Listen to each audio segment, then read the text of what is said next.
Spoštovani govorniki in panelisti, spoštovani gostje, dame in gospodje. V čast mi je, da vas lahko pozdravim na panelu o turizmu na konferenci Blejski strateški forum 2024. Dear speakers and panelists, distinguished guests, ladies and gentlemen. It is my big pleasure to welcome you at the tourism panel at the Blejski Strategic Forum 2024. After a brief introduction in Slovenian language, we will continue in the working language of Blejski Strategic Forum, that is English. So, we are deeply honored to welcome such a distinguished audience today. I would like to extend a special welcome to Mr. Mateusz Frangež, State Secretary at the Ministry of the Economy, Tourism and Sport of the Republic of Slovenia. Ms. Dubravka Kalin, Director General of the Directorate of Tourism at the Ministry of Economy, Tourism and Sport of the Republic of Slovenia. Ms. Maja Pakolaj, Director of the Slovenian Tourist Board. And, of course, our esteemed guests. Ms. Natalia Bajona, the Executive Director of UN Tourism. Mr. Eduardo Santander, Chief Executive Officer of the European Travel Commission. Ms. Apollonia Oblak-Flander, Director General of the Statistical Office of the Republic of Slovenia. Mr. Erwin Hinteregger, Chief Executive Officer at the IDM South Tyrol, and Mr. Tobias Pogorevc, the CEO of Helvetic Airways. Today, we will delve into the transformative power of data in shaping the future of tourism. Our focus will be on how data can drive sustainable growth and responsible travel, enhance the tourist experience, and support the well-being of local communities. We will start with the opening remarks from our distinguished speakers, Ms. Pakolaj and Mr. Frangež. Following this, Ms. Natalia Bajona and Mr. Eduardo Santander will deliver their keynote presentations, providing global and European perspective on today's topic. Next, we will have a brief discussion and a Q&A session with both presenters. And to conclude, we will engage in an insightful discussion with 4 expert panelists with participation of you, our dear audience. With that being said, I believe we are ready to begin. Please join me in welcoming on stage the Director of the Slovenian Tourist Board, Ms. Maja Pakolaj, with the warm applause.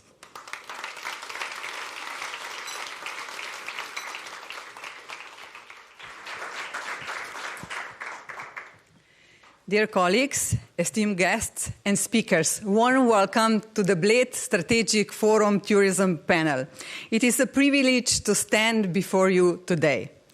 We are navigating an era marked by unprecedented challenges: climate change, evolving customer preferences, a shortage of skilled workers, geopolitical tensions, technological advancements, health crisis, and even armed conflicts.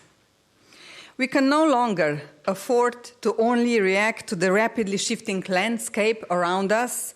It is time to move from a reactive approach to a proactive strategy. And this is why we chose to spotlight data today. Data is the lifeblood of our industry's future.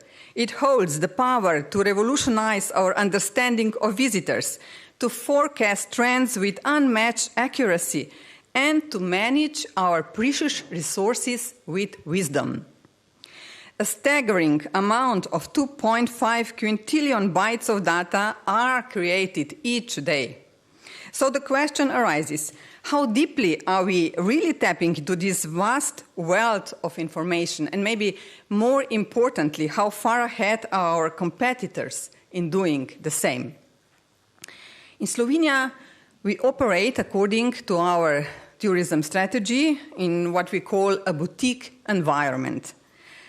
Unlike the impersonal, hyper-technological approaches seen elsewhere, our tourism strives to be intimate, personal, deeply connected to our nature, culture, and community. But in a world where change is constant and competition fierce, how do we ensure that this approach not only survives but thrives? And the key lies in embracing data as our ally. To fully unlock the power of data, we must address several key challenges, and let me highlight 4 areas. First, data quality and accuracy. Reliable data is the foundation of any strategy. Inaccurate or outdated data isn't just useless, it's dangerous. In the Global Risks Report for 2024, over a half of respondents cited AI-generated misinformation and disinformation as a significant concern. Second, data privacy and security.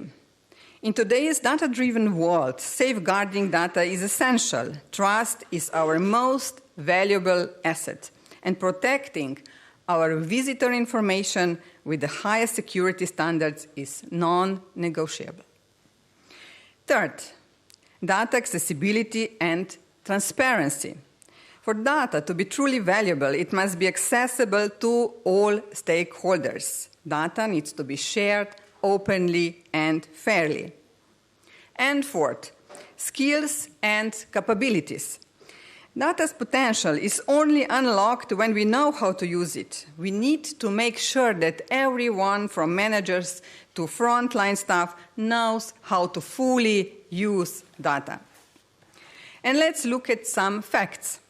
Our 90% of tourism enterprises in Europe are small and medium enterprises. In Slovenia, that share is close to 100%. The Statistical Office of Slovenia states that only 26% of employees in accommodation and food service activities in Europe have above basic digital skills. And this number is even lower in Slovenia, only 21%. Data also shows that last year, in accommodation activities, employees in only 34% of enterprises in the EU performed data analytics. In Slovenia, only 13%. And only 4% of enterprises used business intelligence compared to 16% in the EU.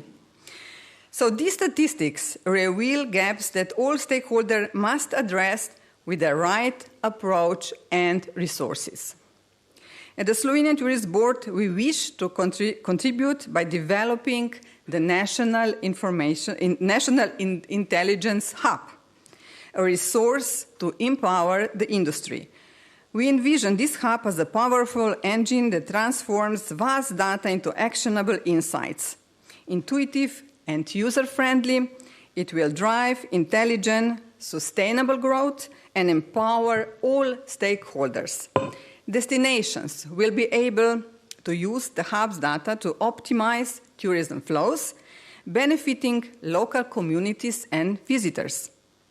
Then state actors will gain insights for strategic decisions on legislation, funding, and also national marketing.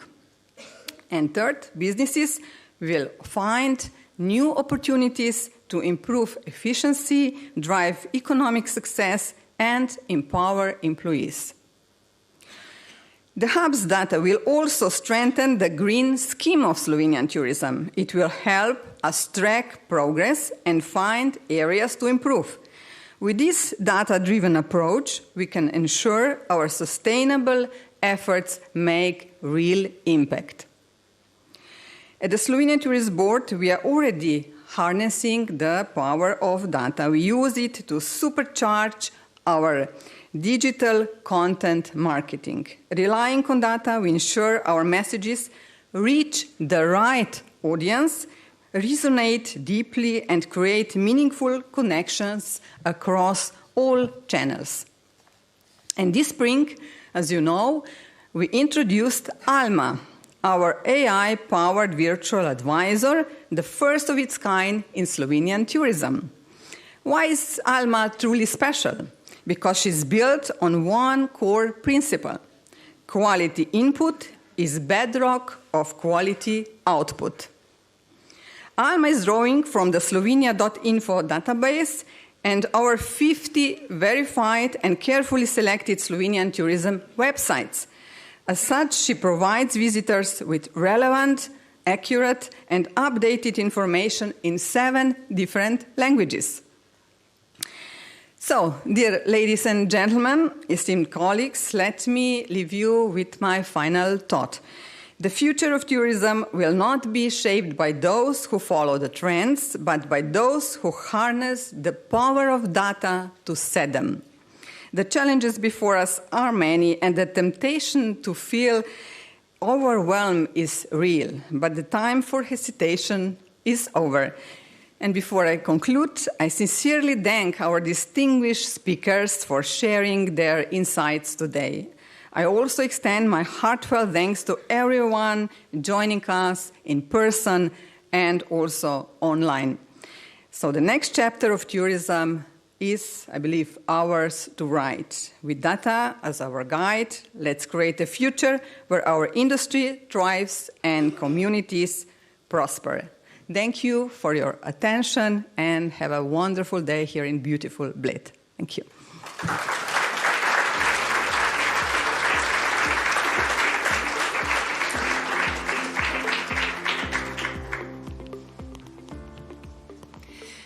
Thank you, Ms. Pakolai, for this introduction into today's topic. Next, let's give a warm round of applause as we welcome to the stage the State Secretary of Ministry of Economy, Tourism and Sport of Republic of Slovenia, Mr. Mateusz Frangež. The stage is yours.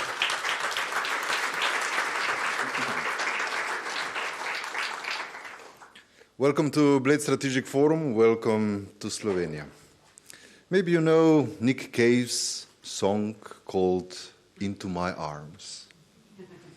It begins with, I don't believe in interventionist God.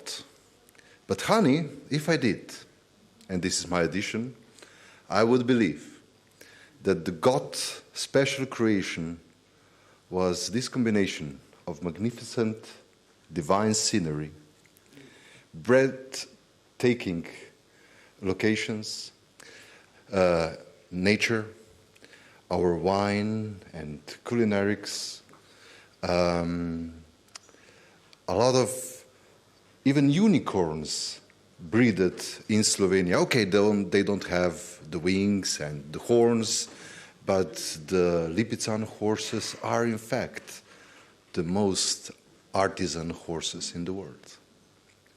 With all the beauties all across Slovenia, we believe that it is a privilege to develop this destination into already recognized most sustainable destination in the world.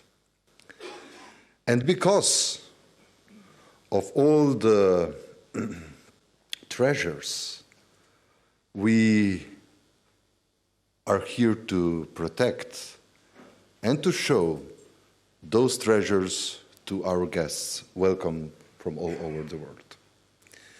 So, data. Data essentially needed to make the right decisions. Data needed to make our work with our guests as well as with our stakeholders as effective as possible. In tourism, Slovenia already built a strong ecosystem with magnificent work of our national Slovenian Tourist Board, with excellent work of tourist service providers from the hotels to outdoor and sport activities to wine and culinary offer that makes Slovenia a wine and culinary superpower of the world. With all the locations, with several and different strategies, because our guests in the western Alpine part are totally different than in the east. So it is our strong conviction that we have to invest in our data, and that's why Slovenian Tourist Organization already establishes the National Tourist Database in order to provide data in real time, providing possibilities to all the stakeholders in Slovenia as well as from abroad to make proper business, marketing decisions and even political decisions based on the data we can trust in. This is also the reason that we are, in fact, on the peak of one of the biggest investment cycles in Slovenian tourism, dedicated to the sustainable nature of those investments, both in accommodation, sport and outdoor programs all across Slovenia, as well as in improving our public tourist infrastructure. The data so needed to make the combination of those beauties as sustainable as possible, to provide not only the pleasure to our guests, but also to the satisfaction of our local residents, that in fact prove the old phrase we have in Slovenia that the tourism consists of people. But there is one thing we cannot measure. Slovenia is the only country in the world that has the word love in its name. It cannot be measured.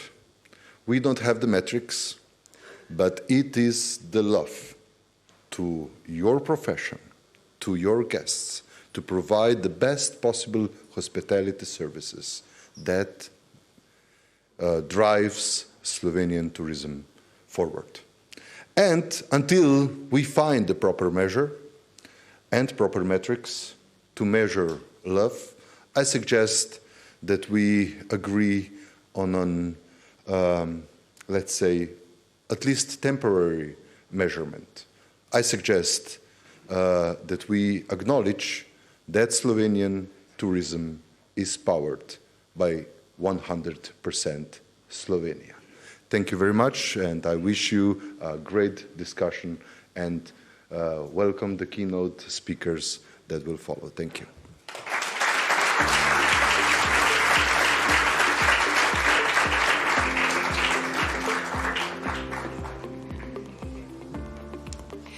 Thank you very much, Mr. Frangesh, for your opening remarks. We are now ready to move into the second part of today's event. It is time for our keynote addresses. The first one will focus on how investments, innovations, and education build the tourism of the future. Please welcome on stage with generous applause Ms. Natalia Bayona, Executive Director of UN Tourism. Ms. Bayona, welcome on stage.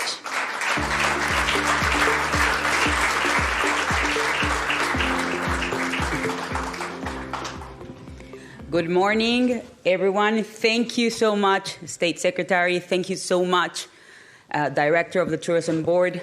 Of course, to all the colleagues. I have to say that we have one Slovenian in UN Tourism, that is Nina, in the second row. Thanks to Nina as well. We're working together and we are here in this gathering thinking about the future of tourism. Eduardo, you're my partner today. And I have to say that I have to start with love, no? Because we are in the love country. So I loved your both interventions because it's a very nice mix. At the end of the day, today, in the world that we are facing, there are two challenges. The first one is artificial intelligence and how we use technology for good. And the second one is how we empower the most human economic sector, that is tourism. So how we bring humanity, how we bring the hospitality into the correct place to lead by example in a moment where we see a lot of geopolitical tensions, but at the end of the day, we see a lot of over-tourism. When I have to say that during these holidays, I made a lot of new friends from the media, because from all around the world, no matter where, from the New York Times, the Washington Post, to China Daily, so from all around the world, all the journalists have been asking the same. What will be the future of tourism without education? What will be the future of tourism without or with data? And you mentioned pretty well, you both. We have maybe the best sector, because it's a sector of the SMEs. It's a sector where 90% of the backbone to make this possible is thanks to SMEs, like this hotel. And at the end of the day, we need to invest properly to guide ourselves and to lead in a proper way. So Nina told me, and of course the government of Slovenia told me, to share some views on how we see Slovenia today, of course with data. And I'm going to start by talking a little bit before. I don't know if... Now, so I will start before starting to speak about Slovenia. I am going to share some views on international tourism, where we are. So we need to understand, first of all, that of course the world is almost recovered, 89% of recovery, but our studies and barometer says that we expect 2 or 3 points of more growth this year in tourism. So as of today, 1.3 billion international arrivals, 1.7 trillion USD exports. This is really important. When you see what is happening in the world, when it comes to exports, goods are going down, investment in goods are going down, but investments in services are going up. And when we allocate all the services, tourism by far is the sector that is growing the most. So today we have a strong opportunity here. And of course, is still the 3.3% of the GDP. Where we are, our beautiful Europe allocates 55% of the whole tourism, international tourism. This is a strong responsibility because, of course, we are leading the way in this region. And we were discussing this morning that some of the emerging markets, for example, the Middle East, that allocate 7%, or Asia and the Pacific 18%, the Americas 15%, they want to learn from Europe how to organize over-tourism, how to organize and to plan urban tourism, how to plan short-term rentals. Maybe these discussions are not new for you, but for the other half of the world are new, because this phenomenon is coming today, thanks, of course, to the power that we are growing very rapid compared with other sectors. Then I have to say, if we jump here, yeah. So where is Slovenia? Basically, when we see the data of the National Office of the Republic of Slovenia, tourism in Slovenia is going really well, 4.7 million international tourism arrivals, fully recovery, and surpassed pre-pandemic levels in 18%. And the main markets, of course, we have the neighbors, Germany, Italy, Austria, Czechia, and 1 million overnight stays in Bled. So at the end of the day, what we see is, of course, really positive, 11% of growth. Thank you. And when it comes to the global ranking of competitiveness of the World Economic Forum, we can see that, of course, the country is number 42 from all the countries in the world. That's good. And from the region, we see countries like Poland, Hungary, and Bulgaria that have good performances as well. So at the end of the day, what we see here is a positive panorama, globally speaking and nationally speaking. And when it comes to investments, so in UN tourism, we really believe on the power of investments. So for the investment side, all the reports, all the data that we got is through a partnership with the Financial Times. So why I'm saying this? Because from the overall investments in the world in tourism, more than 80% of the investments goes to hotel accommodation. That's good, but that's not enough. We need to invest more in people, invest more in education, invest more in technology as a sector.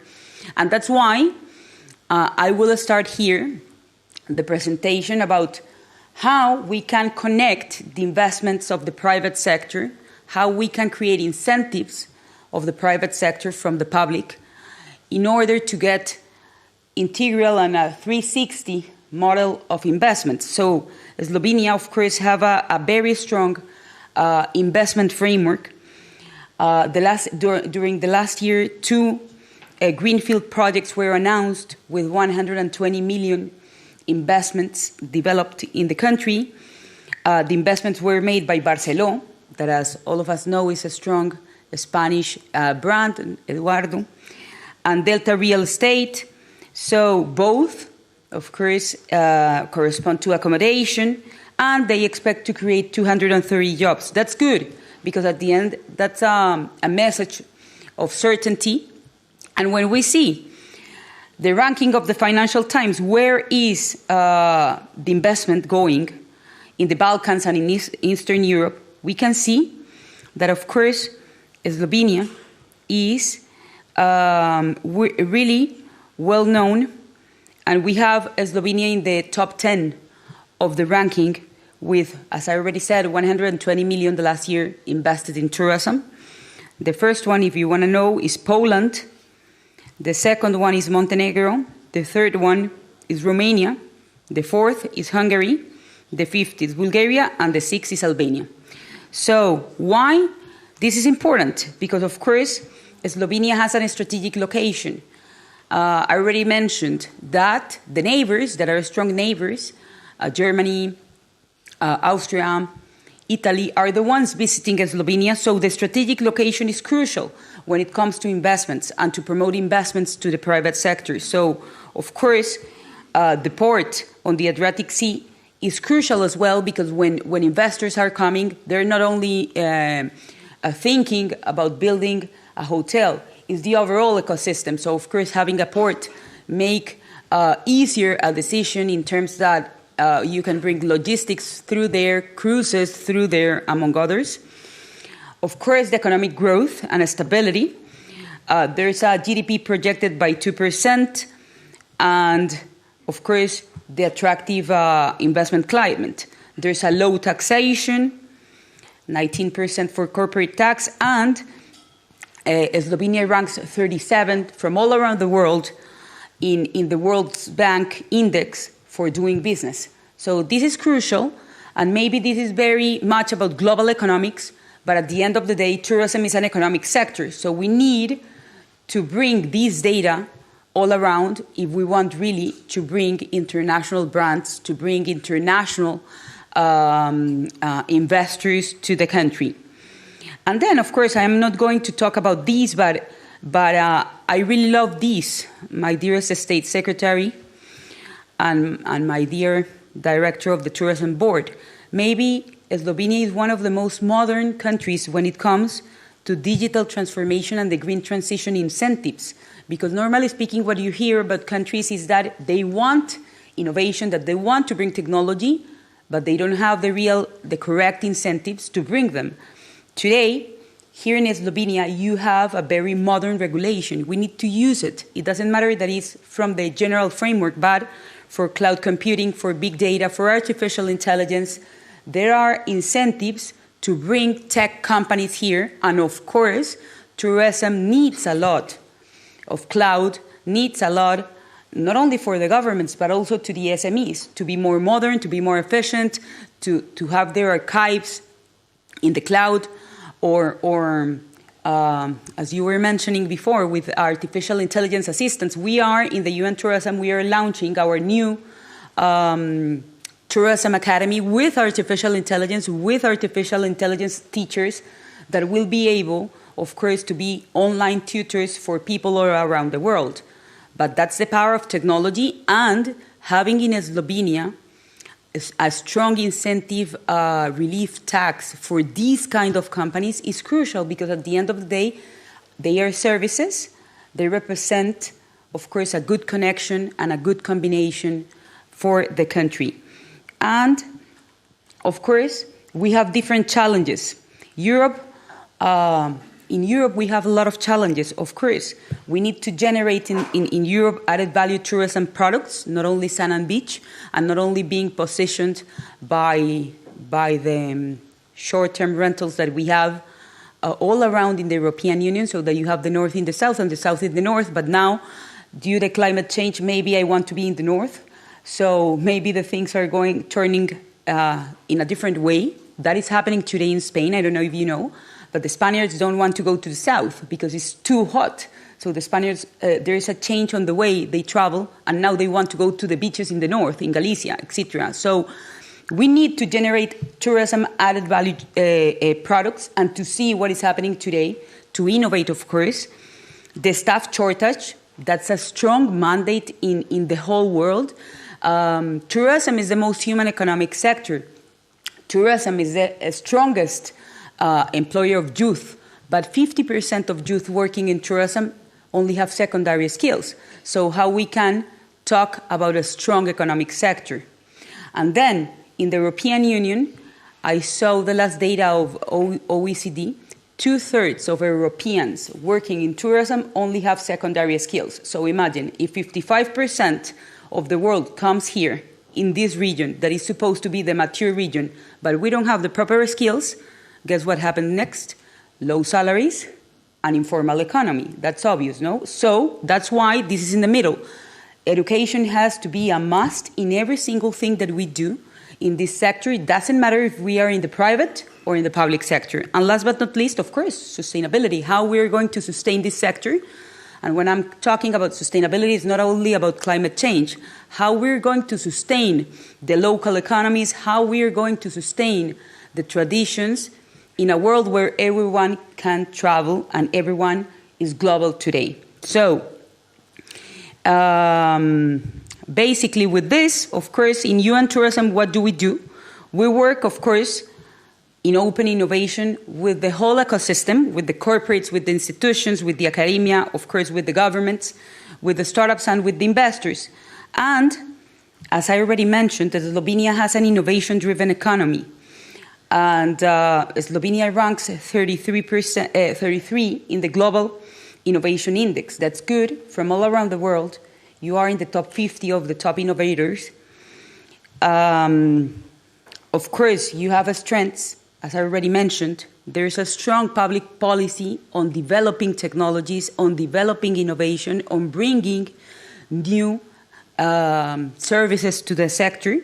And when it comes to venture capital, of course, is not as stronger, but that's our job together, UN Tourism and the government, to promote that these new venture capital funds come into the country to invest in those entrepreneurs, to invest in new technologies, so that we see that little by little the country is expanding the way in terms of investment and is not only going into traditional investments.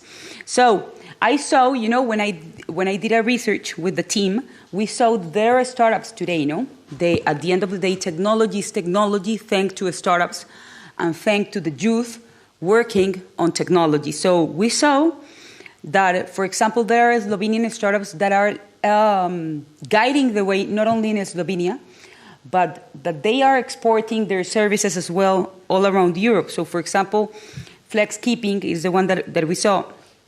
Is a housekeeping and staff collaboration software, so to make more efficient a service. And they have been funded by 800K. Nexto is another one, cultural augmented reality with gaming. That's really important. I don't know how many of you work in technology. I don't know how many of you are working, not for me, I am still young, but working for Generation Z. Generation Z doesn't want traditional things.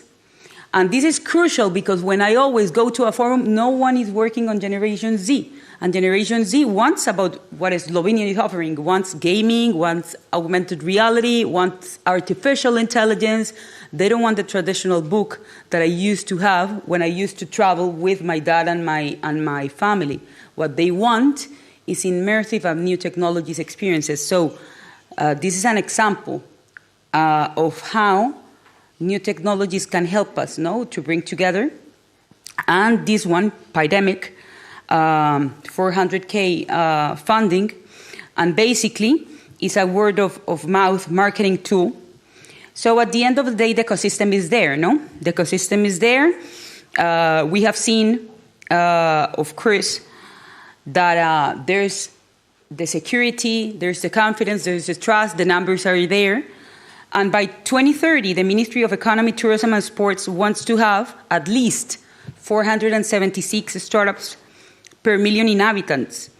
So at the end of the day, is what I'm saying. The whole ecosystem is connected. We see evolution in the economics in Slovenia. We have the political commitment and we have the tools. So this is a very good, example. Slovenia can be a very good example on how other countries can guide the way, including European Union countries, where I don't see these kind of regulations. The regulations can be more generic. So at the end of the day, what we see is what can come next. So the main pillars, I already said, education, deep technologies, and green investments. So on education, basically, we need to work on the long-term provision of highly skilled and competent staff, not only in Slovenia, not only in Europe, in the world. Slovenia, of course, has invested, we were seeing, in more than 225 million euros in increasing digital competences. So again, it's a good example. And the good thing is that in the UN system, in UN tourism, in terms of education, that's our core. That is one of our main pillars. And in education, what we have, thinking about these challenges, is that in 5 days, we will launch, for example, the first bachelor's in international sustainable tourism with the University of Lucerne in Switzerland. But the magic of this is that the first year will be taught for the teenagers and for the students in Madrid. That is, of course, a strong place to study tourism. Second year is hybrid, and third year is in Switzerland. That's an example of the things that we are doing. The Online Academy is our online platform with more than 50,000 students from 100 nationalities. And what I was saying, we have more than 50 courses with the top universities from all around the world, from Cornell in the US to the Polytechnic of Hong Kong, all the Swiss, École Ducasse from France, all the Spanish, just to give examples of the universities. And they upload the content there, and it's a social impact project. So there are top universities from all around the world uploading content for free for the people, so the people can do courses there and can access to a certificate from UN Tourism and a good university. So at the end of the day, we are helping vocational people or people that works in tourism but that want to upskill themselves to get a strong certificate. We have different projects as well on creating academies. We are helping the government of the Kingdom of Saudi Arabia to create their own academy, to help vocational training. The same in Uzbekistan, in the Dominican Republic. Why I'm saying this? Because, of course, this is a message to use us. If you want to be part of the programs, let us know. if I will desire to have, of course, Slovenian technologies here, Slovenian academies here working with us, because I know that we can really create something together. Second of all, in deep technologies, so how do we envision technology? I already said this.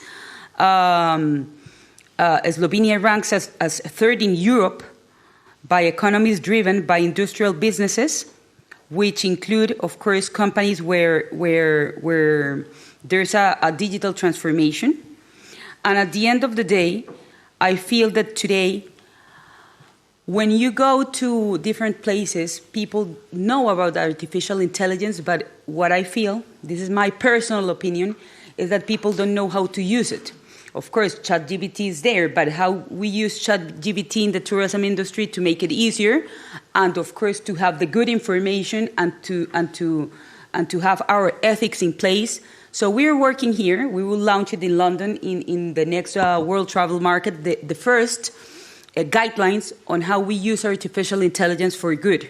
So to guide a little bit this conversation, because of course it's something new that is not regulated, so there's a very strong window open for innovation, but there's another window that can be open, of course, to make a crash if we don't do it correctly in an organized way. And last but not least, of course, green investments to sustain what we already mentioned. So in the case of Slovenia, again, Slovenia launched, this is really modern as well, believe it or not. As Slovenians, you need to be proud, but there are few countries in the world that has connections with the Ministry of Economy, where, in the case of Slovenia, in 2021, the country launched a sustainability bond. This is not every single day you don't see a country that is really connected with technology and green investments. So again, this is a very strong opportunity. So 1 billion euros were launched, of course focused on environmental, social goals, low carbon, transportation, green buildings, and from 2021 to 2026, Slovenia has a plan to support the green transformation and, of course, to create green investments. More than $200 million will be invested in renewable energies, in sustainable renovation of buildings. So at the end of the day, you can see, you know, I'm not a Slovenian. Maybe I will become a Slovenian after this presentation, but you both spoke about data and the power of data. That's good, you know. It's not that you and tourism is speaking about this. It's the data that is there and the results are there. So at the end of the day, we can say in UN tourism that Slovenia, of course, has demonstrated its potential. It's obvious, it's there. There is a strong regulation and a strong incentives on technology. There are strong incentives on the green transformation. There's a strong commitment on education. So today, of course, what we need to do is to activate all of this with all of you. Because, of course, the tools are made by the government, but to be applied by the private sector. And, of course, to help those entrepreneurs to get involved into this green transformation, into the digital transformation, and, of course, to shape better the future of tourism and to guide and to lead the way about this beloved country. So thank you so much. I hope that this inspired you and that these facts makes you proud of Slovenia. I'm really proud of Slovenia, to be honest, because it's difficult in a world where we are to have these positive facts and figures and this commitment. So count on us, count on you and tourism, and of course, let's start our job, my dearest masters of ceremony. So thank you so much again.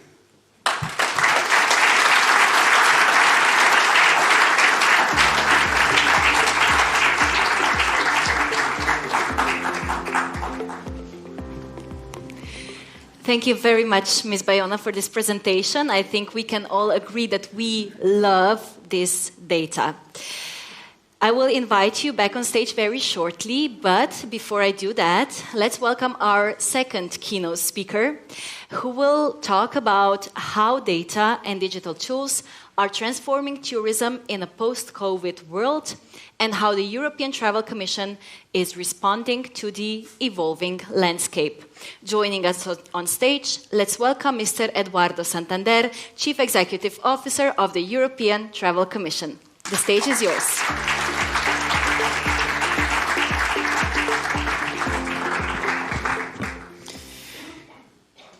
Dobar dan, dobro jutro,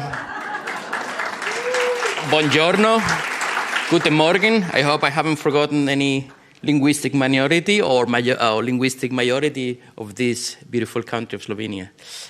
I belong to a family that always starts thanking the host, of course. Dear Secretary of State, I think you spoke out of your soul. I was very touched with your speech, without any prompt or any written paper in front of you.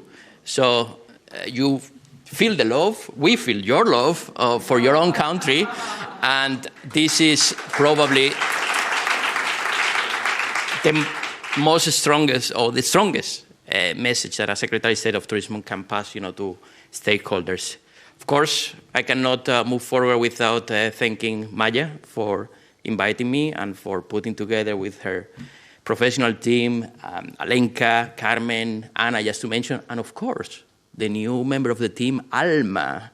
By the way, probably none of you, many, you know what Alma told me this morning when I went for my walk around the lake? No. That an old tradition in Bled Lake is that if you marry in the Assumption of Mary Pilgrimage Church in the beautiful island in the Middle Lake, you have to carry your wife-to-be 99 steps, and she has to remain silent. Well, you tell me how that works, and I don't know if Alma has the answer for that. But Maya, I have to go back to you because you've been a real beacon of hope for our association.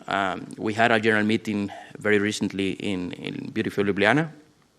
And when we talk about influencers, influencer here and there, and pictures there, and selfies and so on, you have been a real influencer, for many countries in Europe. You and your team, of course. This is a collective effort.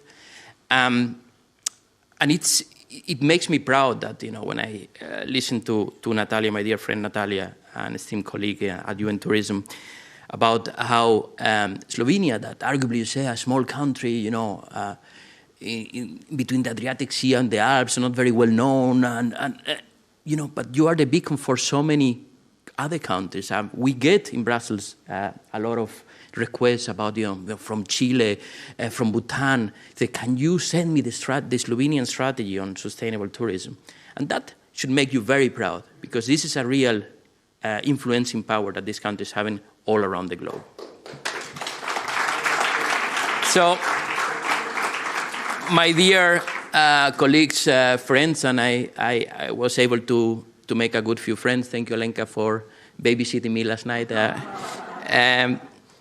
There's no best fitting place, to hold this conference. When we are going to be talking about new strategies for digital transformation, and you were the first. And the first always have the biggest difficulty to break the ice. And even if the Bled Lake doesn't freeze any longer, as I heard last time was, the lady from the restaurant told us last time this lake was frozen and was able for ice skating was back in 2012.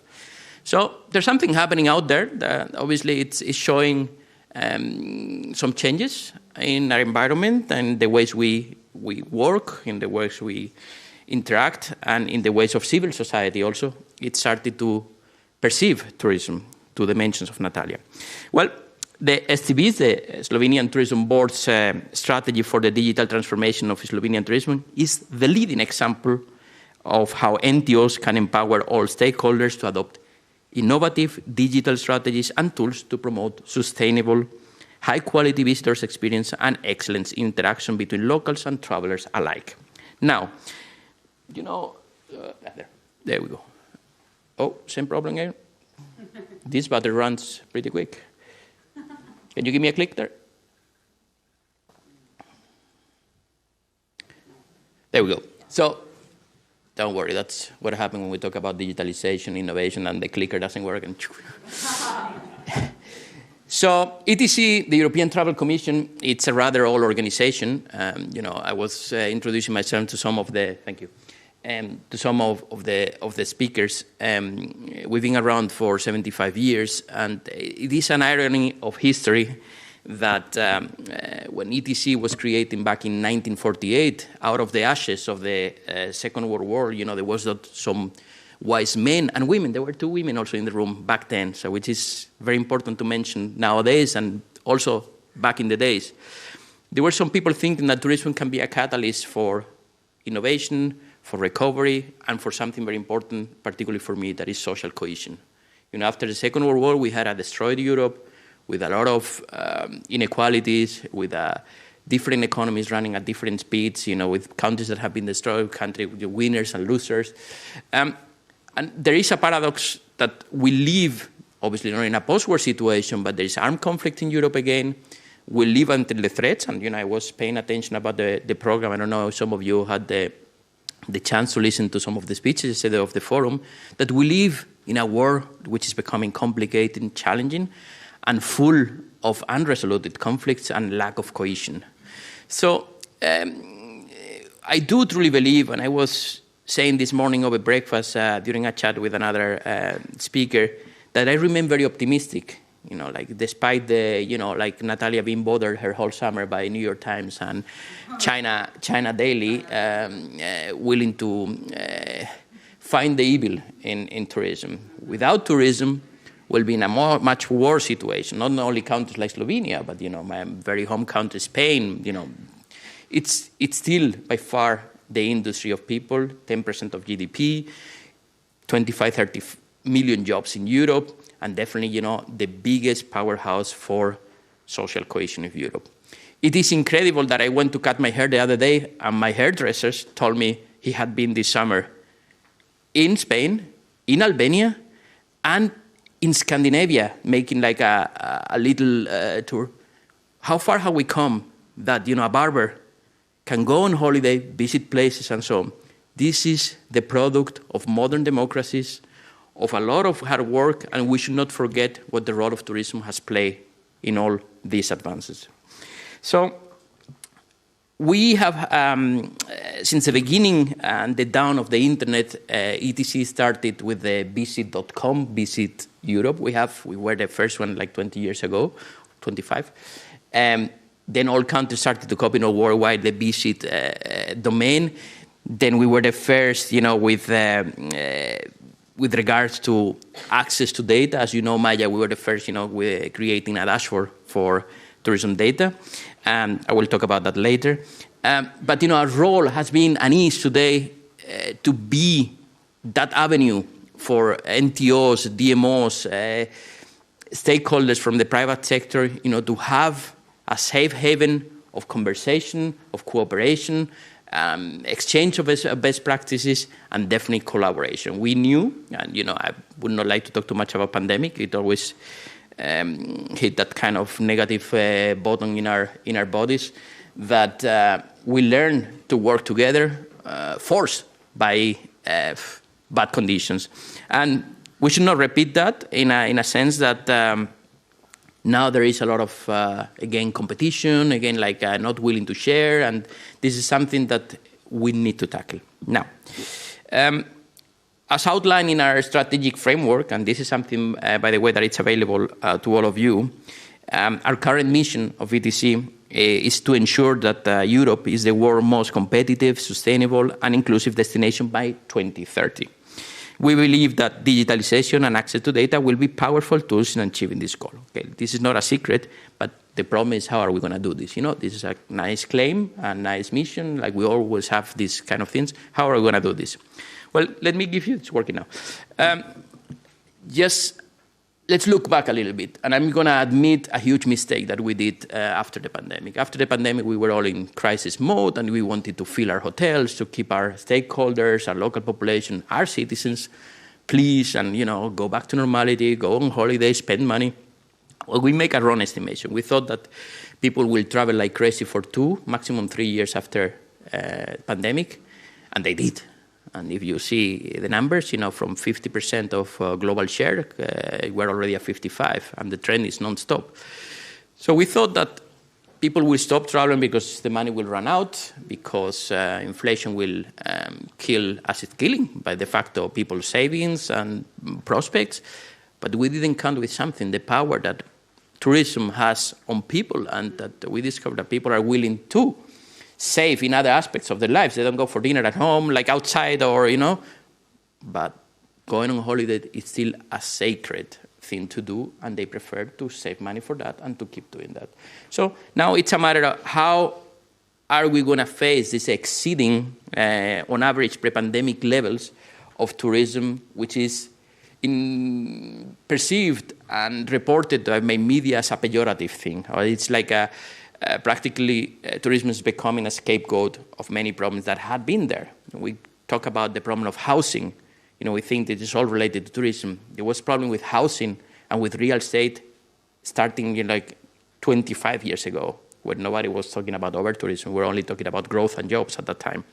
So we have to also develop mechanism of defense of our own industry, and also justifying scientifically, empirically, and in a way that we can demonstrate the value in economical terms, in social terms, and definitely also in the contributions that we do to the cohesion that I was referring before. So from the slide, you see that we have Natalia depicted us with a graphic there. We have surpassed the levels of the pre-pandemic.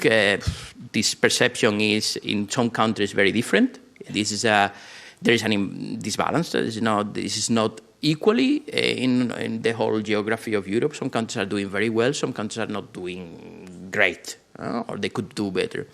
And the problem that we have is a very, very, very old problem in Europe, that it's like people go to the same places at the same time. We keep increasing capacity in the air, we keep increasing, but it's a bottleneck effect. So how do we tackle this? Well, let me move forward again. Oops, yeah, very good. One of the things that ETC is doing to tackle this issue is to transform the visitor experience. And here we have to go back to the strategy of Slovenia with regards to it's going to be the outcome of all these investments, all these trainings, all these upskilling tools that the governments are also pushing forward. Today's travelers expect a seamless experience and just in only one click. Just Alma telling you what to do in Bled this morning. NTOs and DMOs must embrace digital and data-driven strategies to provide visitors with the convenience, novelty, and security that they are increasingly looking for. So data is giving us three major topics right now. First, and you see it on the slide, but I would like to give you a little more some insights. It's giving you personalized recommendations. It tackles your IP address, it gets, from all your cookies, your interests, what you shop, what you get, and, it creates a persona out of you and give you the best possible experience. According to a recent study available to all of you, 6% of intra-European travelers are already using regenerative artificial intelligence programs on AI-based itineraries creators. The tools are still very rudimentary. You're still not finding like that kind of very connection with the bot. It's still like that. But, there is a huge progress and prospect there.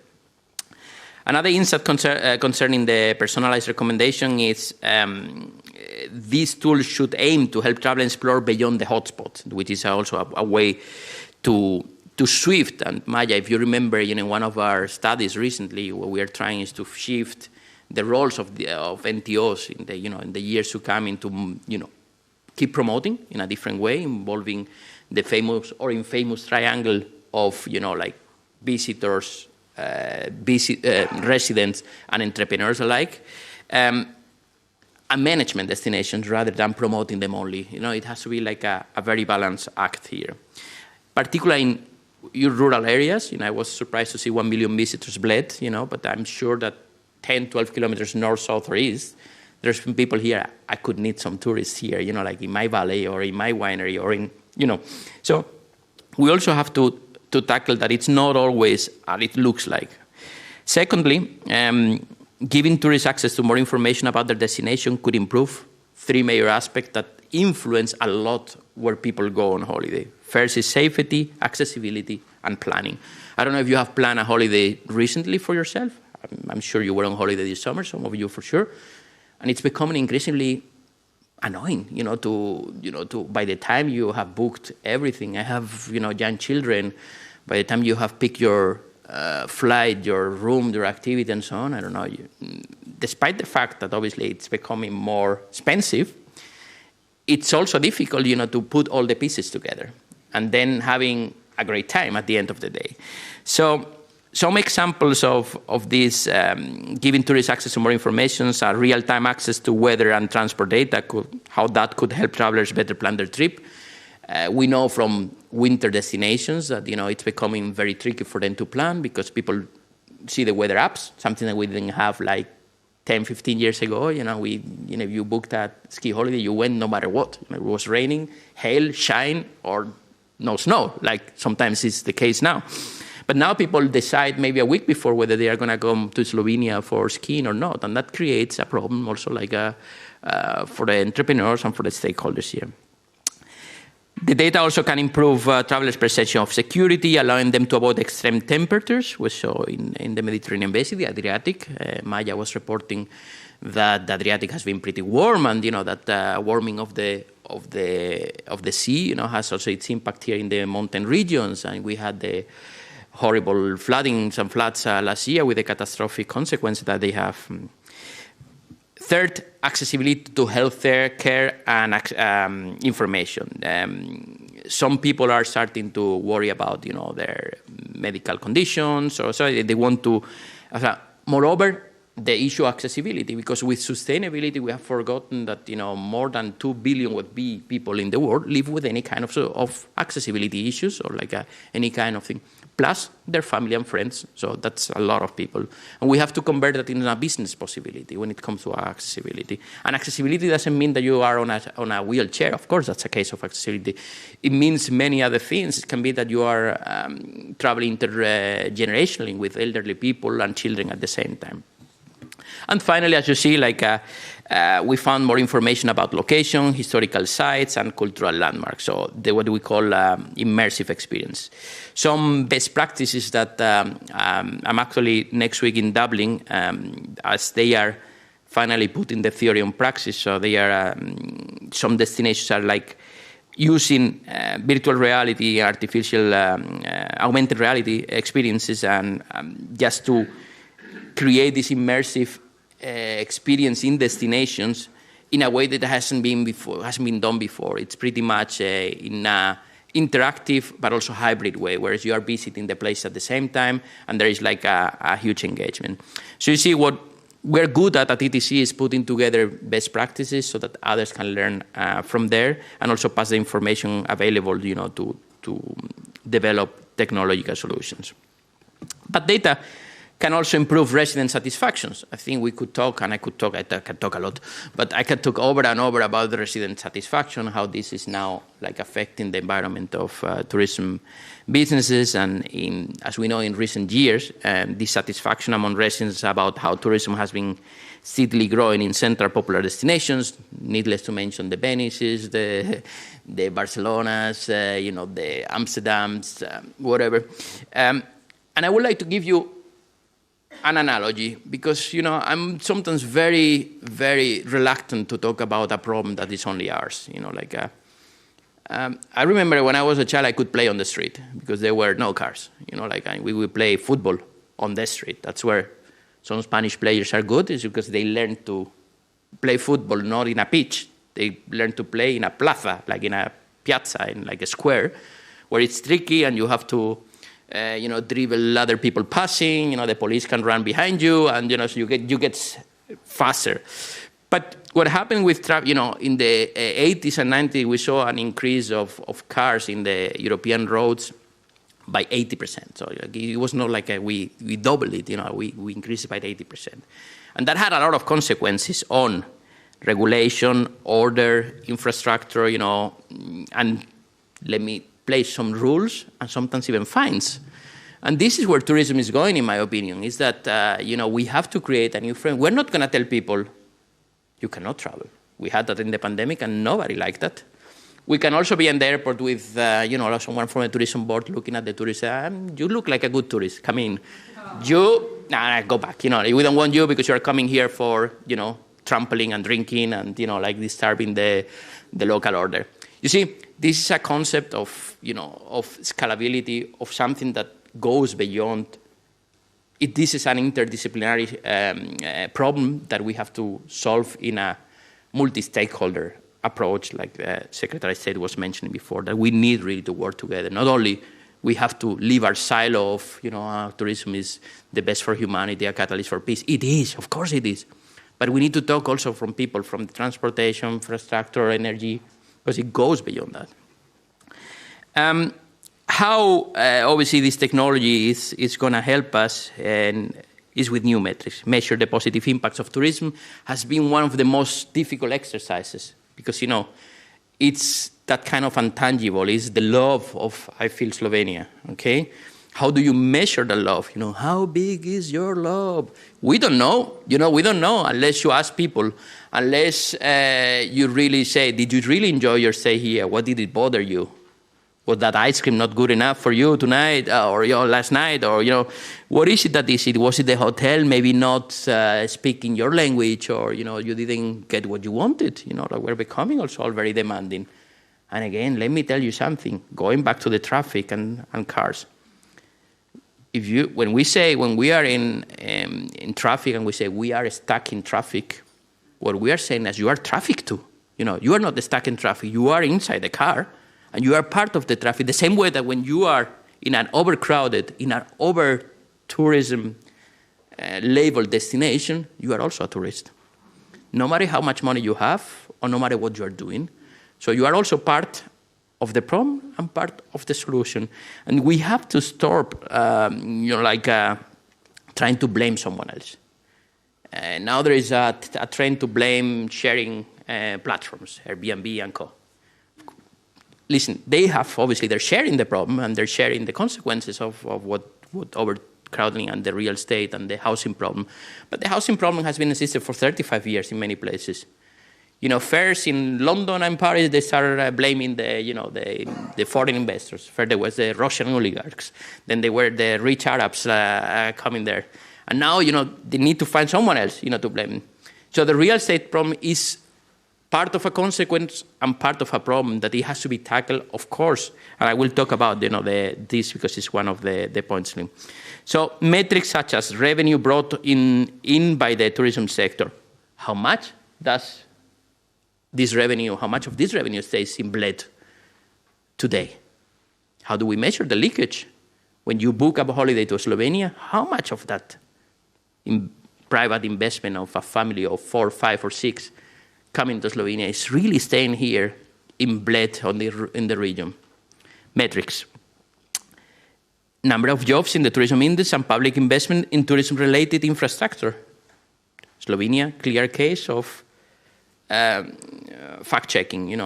You knew that, the tourism was increasingly growing and you needed bigger roads, you needed bigger, newer infrastructure, you need to, to modernize your hotels and so on and so forth. On a narrower scale, datification could help to solve some of the biggest individual concerns of local and tourism hotspots. And here, a couple of examples, talking about sharing platforms, Airbnb. Probably you are familiar, especially those in policymaking and in governmental roles.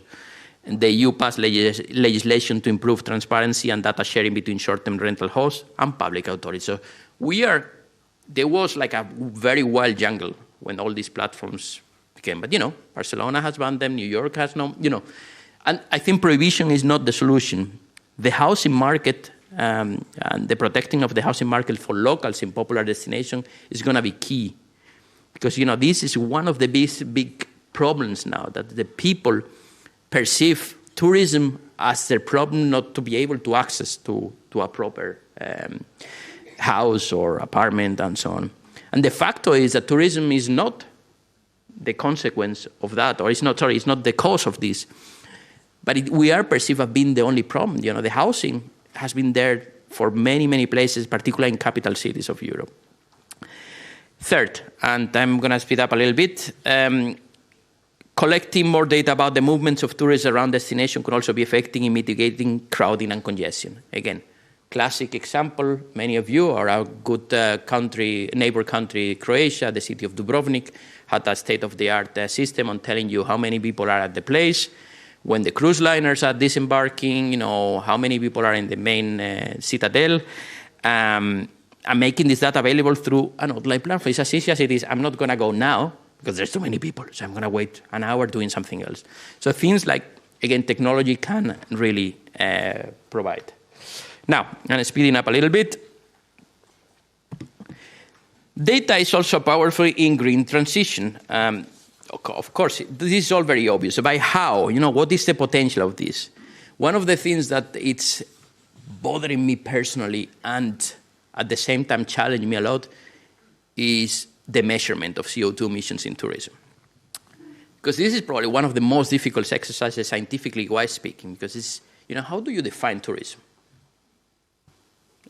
I know there's an Italian gentleman here, but with no disrespect to any Italians, tourism is like a lasagna. Everybody likes lasagna, okay? I know very few people. Some people that don't eat meat, they put like mozzarella and broccoli and stuff. Anyway, but everybody likes lasagna, okay? It's a dish that everybody likes. And I always define tourism as like a dish of lasagna. It's layers after layers of things.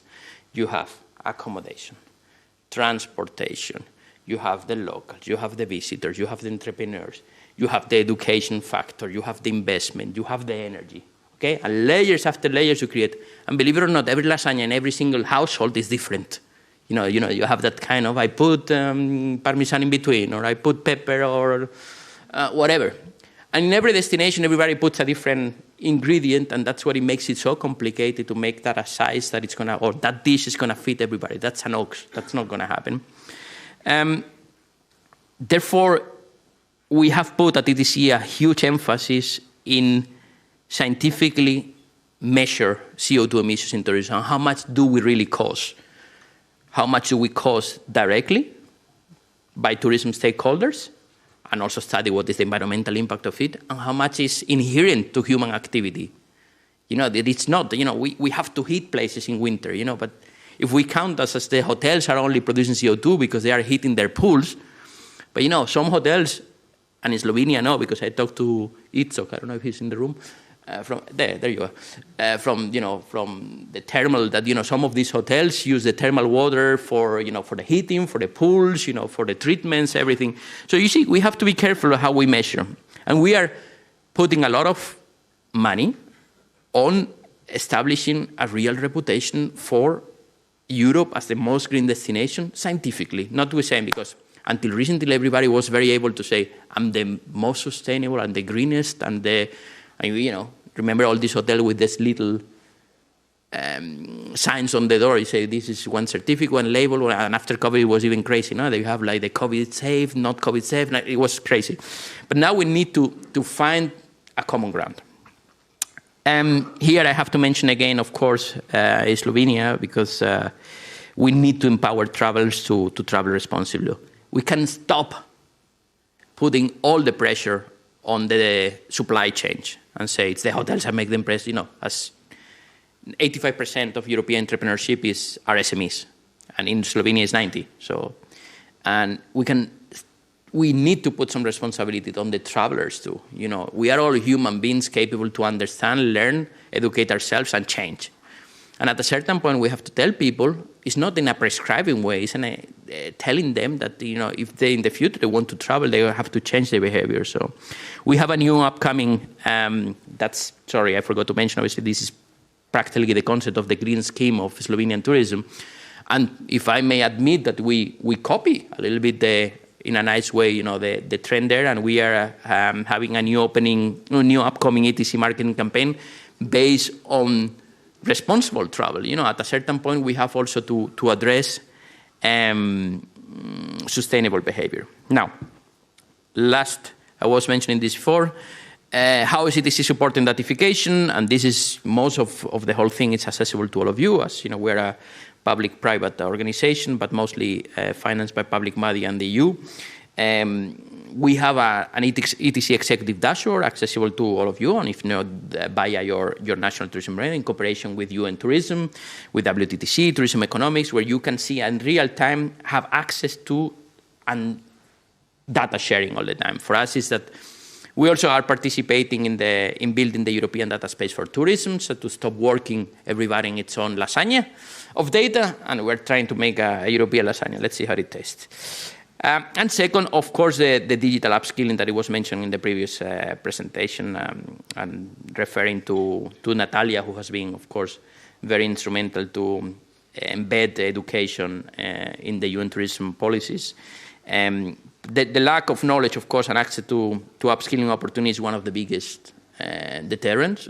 It's an investment this long term, and this is the problem. We want to have everything now. And if you invest now in education, you'll get the fruits of it when many of ours maybe will not be, at least in our positions around. Now, and closing. I'm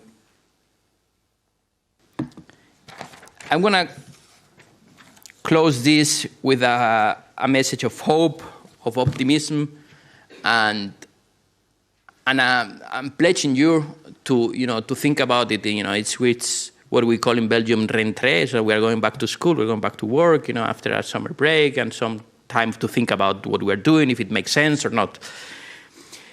The chain is as strong as its individual link. So we cannot invest in one of them only, because the moment there is one link, the chain will break. And the solution, as I say, for all our problems come from this kind of interdisciplinary working groups. I'm going to end with my famous lasagna, okay? My famous lasagna has 10 ingredients that I would like to pass, and this is what at ETC will try to pass to our members. First ingredient, okay? Take notes. Certify and monitor scientifically. You need to back up your data with, universities, with peer reviews. You cannot rely on one source, on one measurement. That doesn't work. Because normally we tend to believe what is good for us. It's like with the media. You tend to read the news that you like. The other ones you don't read. Cultivate the workforce. People first. People first. Prioritize communities. If you are going to have a new strategy for tourism, if you're going to do anything in Bled, in Slovenia, you have to talk to the people first. Actively involve with them. That it has to be like a common voice from the civil society. Align visitors. I said what I was saying. The visitor has to be addressed in a way that we haven't done before. We were like prescribing them. You remember in the days we went to a travel agent with a catalog. Here's the menu. Choose. Cruise in the Baltics, French Riviera, Cancun, whatever it was. And now it's not like that. We have to align them in their decision. Protect heritage, protect nature. This is the, climate change is now undeniable, and it's about, if you don't have the resources, whether it's, your natural resources or heritage, you will have nothing. You can have the people, but you don't have nothing to show. Produce and consume responsible. This starts from home. It's not only in the restaurants. It's, it doesn't make sense to go to a super nice, sustainable restaurant if you at home, you keep not acting responsibly. Calibrate infrastructure. That's one of my favorite ones, because sometimes you don't need to reinvent the wheel, or you don't need to build new hotels. You just, to calibrate it in a way, how much residents, how much visitors are you expecting, and, what is what you have to offer them.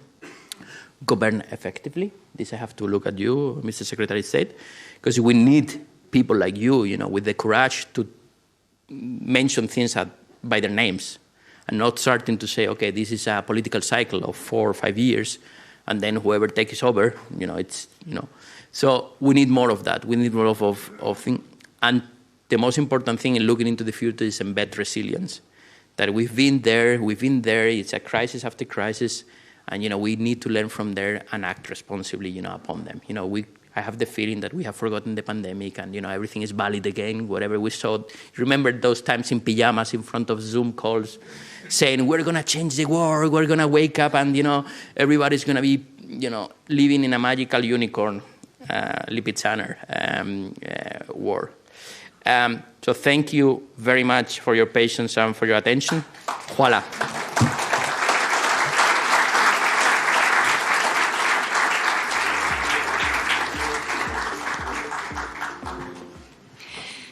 Thank you very much, Mr. Santander, for this keynote speech. We were planning a little Q&A session with our panelists, but time is not on our side, so we will just move on to the next part. And in the end, if you will have a question for Ms. Bayona or Mr. Santander, you will be able to ask a question to them, address your question to them as well. But now we are moving to the final part of today's panel. With 4 esteemed speakers, we will explore today's topic. So please join me on stage and let us welcome them with a warm applause. Ms. Dubravka Kalin, Director General of the Directorate of Tourism.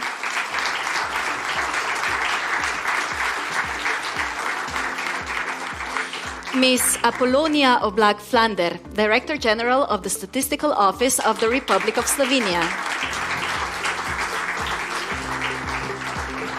Mr. Erwin Hinteregger, Chief Executive Officer at the IDM South Tyrol, coming from Italy. And last but not least, Mr. Tobias Pogorevc, the CEO of Helvetic Airways, traveling to us from Switzerland.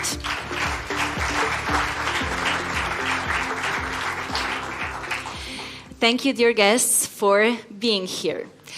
I will open this panel with a question for Ms. Kalin. In 2022, Slovenia adopted its current tourism strategy, and it identified 12 key challenges. One of them is improving data-based decision-making. We saw some critical numbers before in the earlier presentations regarding this. What are the most important measures needed to address the gap in this area? Thank you very much, Martina, for your questions. So I would say when I started to work in tourism, there was one old saying, location, location, location in tourism. I'm not saying it's not important, but I think we're coming in the era when we will start to say data, data, data. Because what we really want in Slovenia, and we recognize that in our strategy 22-28, that we expect to adopt data-driven decisions in destination management organization, in companies, but of course it's a little bit easier to say that to do it actually. So we started with simple steps across different sectors, and of course the Ministry of Economy, Tourism and Sport is only one of the many players and institutions in the whole area. But I would like to emphasize that the Slovenian tourism is now coming in to the point that storytelling and just inviting tourists, it's not enough. So we really need to start with data intelligence, with measuring things, because what you measure, you can improve. And first of all, you can manage it. And in our strategy, it's very important destination management, and now we are making big steps on that area. But of course, it needed to be supported also with data intelligence. So I'm really happy that together with STB, with Slovenian Tourist Board, also with the Statistical Office of Republic of Slovenia and other stakeholders, we started developing if you ask me, a very important business intelligence tool, which is called National Information Center. And I expect that this will make much easier for destinations and providers to make data-based decisions in their business. Because otherwise we will have to face really some hard consequences. Thank you. My next question goes to Ms. Oblak-Vlander, but before I said the question, let me congratulate you sincerely on the 80th anniversary of the Statistical Office of the Republic of Slovenia celebrated this year.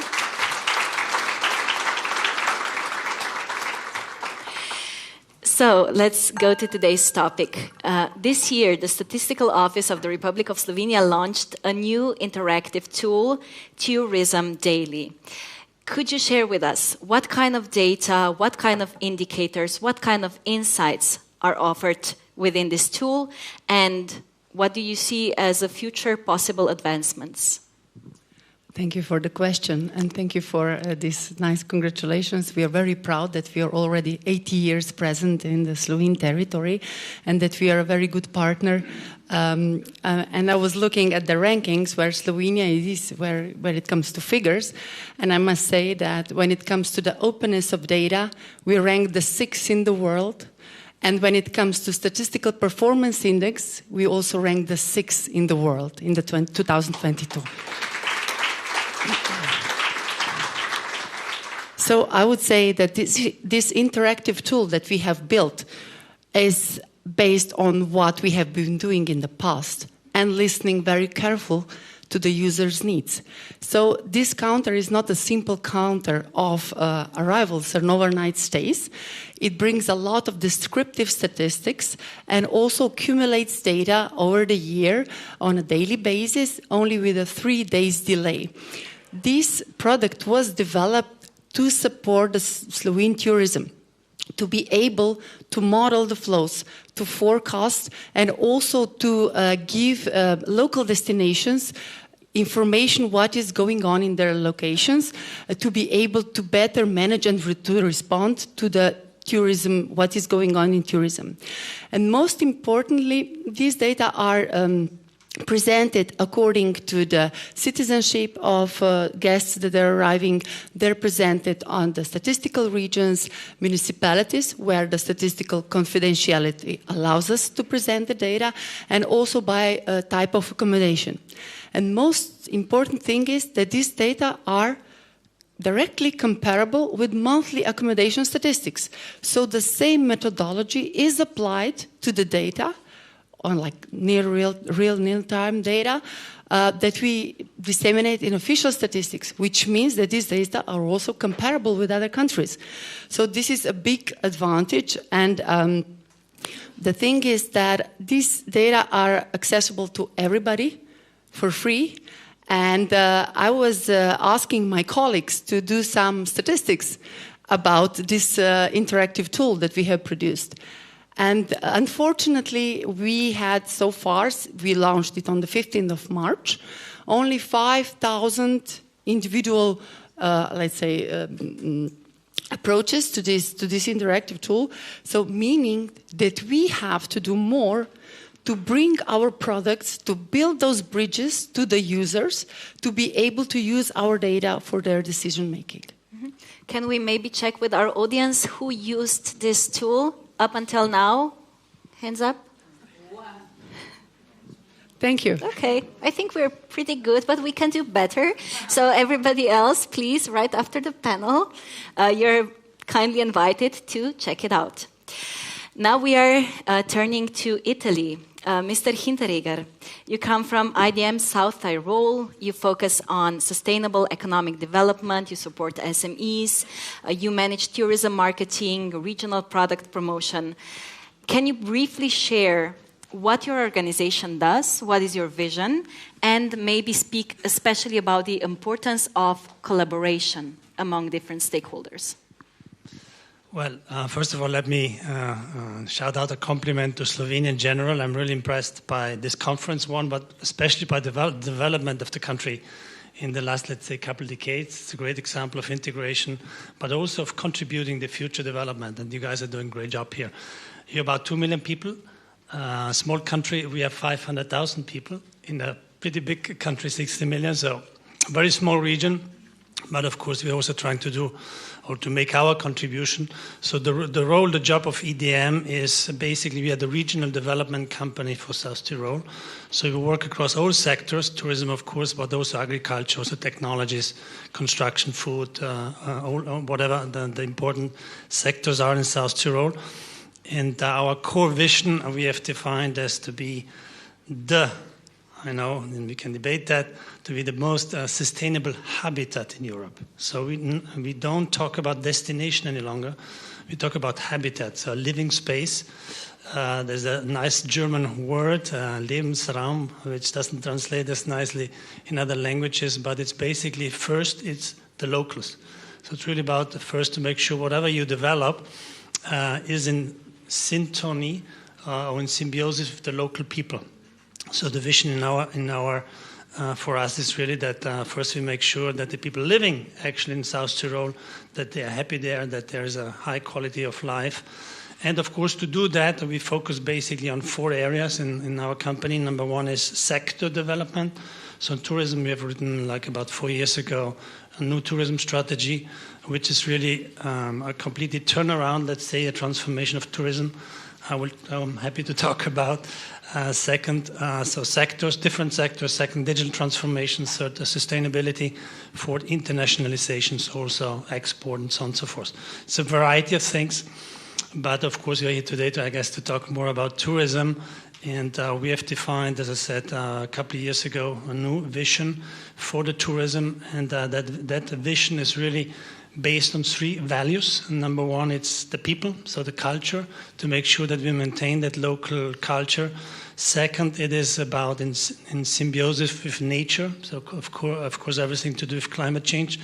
Third is innovation and a lot about digital and data, of course. And fourth is what you mentioned, collaboration. Because if there's one thing unique to the sector of tourism, I think it's the one and only that needs the most collaboration, not only within, but across every other sector. And we cannot forget that. And that's not easy, right? So I work also with the industry. And so most of the issues we have in industry, I don't know, automotive is quite important. In our region, it's very much a sector thing, right? But when you talk about tourism, it crosses every sector. And mostly it's about the local people. So we heard about over-tourism. I like to call it more overcrowding because in our region it's more about certain spots at certain times in the year. But collaboration is at the very base, and so also one of the main jobs, if not the most important job of my organization, is to enable dialogue. Enable dialogue across the sectors, create synergies across the sectors, but also with the locals, with the people. And so that's not easy. As you can imagine, there's a lot of different conflicts. And I just give you one example. So as part of the new tourism strategy, actually the government, so we recommended, and the government ultimately approved a new law to put a cap on beds. So in South Tyrol, you cannot add more beds. The total number is 240,000 beds. So just for you to give a sense, I saw before 4.7 million guests in Slovenia. In South Tyrol, you have 8 million guests. So you have 4 times more inhabitants here than we have. And we have more guests, almost double than Slovenia. So we're a little bit a victim of our own success. So a lot of our job now is how do we channel the tourism.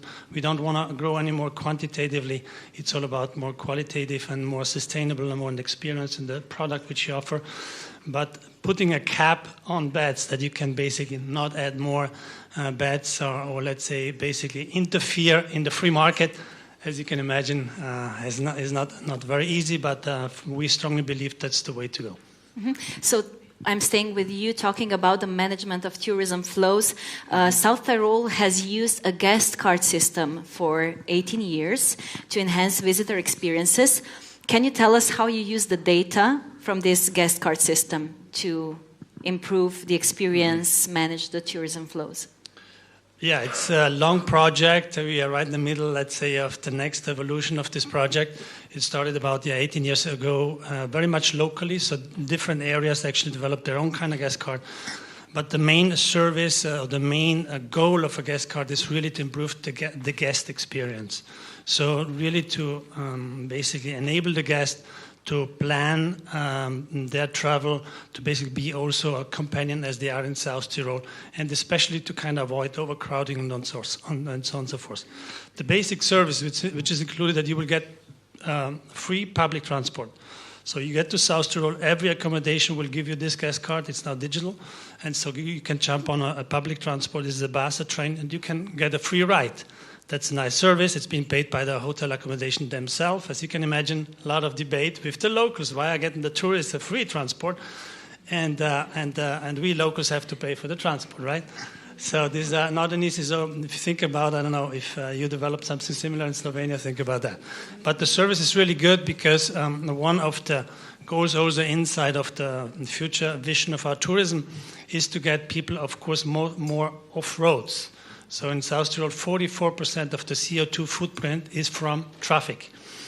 And also the government of South Tyrol actually declared and set a goal to be carbon neutral in 2040. So all European countries are actually 2050, we 2040 as well. You can imagine how much dialogue that is creating. How are we going to get there? So of course, in tourism, mobility is the issue, at least in our region, because there's a lot of mountains, and I imagine quite similar also Slovenia. So one thing to give actually free public transport is also to basically motivate guests who come to South Tyrol to leave the car at home. So we also work on basically the arrival. We have several cooperations with the Deutsche Bahn, Austrian Bahn, Trenitalia, to actually try to get people on the train to South Tyrol. Very difficult, right? Because you have to influence behavior and so on and so forth. And then on site, we also have like a last mile shuttle implemented. We have car sharing. And then, of course, this guest card to get people actually around on public transport. And I have to say that the region has done a great job. I actually lived half of my life in other countries around the world. But in every tiny village, you will have every hour a bus going up and down or a train. So that the public transport is really good. And so one of the ways we actually use the data from the system, because now it's all digitalized, so we know how many people are jumping on a bus, how many people are actually using this guest card, is to try basically what we call guest visitors flow. Highly complicated, very much analytical, a lot of bunch of data we have. We're working together with the university and scientists to basically, and a lot of data prediction, so you can actually predict at certain point in time when you're going to have an accumulation of people at certain points, to actually then, with a recommendation engine, we built in the last few years a digital ecosystem with a bunch of digital tools that then allows you also to personalize the recommendation. Don't go to Bolzano, because we know when it's raining, everyone wants to go to Bolzano to shop, or don't go to the Praxa Vildsee, which is the Lago di Braia, similar to Bled, very, very nice lake. Where we also have implemented in recent years some other things, because there are just too many people going in there just to take a picture. So there's a lot of data, but there's two things, also my experience from other sectors previously. Data isn't enough. Data is just the first step. You need a lot of tools and technologies which are advancing at incredible speed. Every 5 years there's new technologies.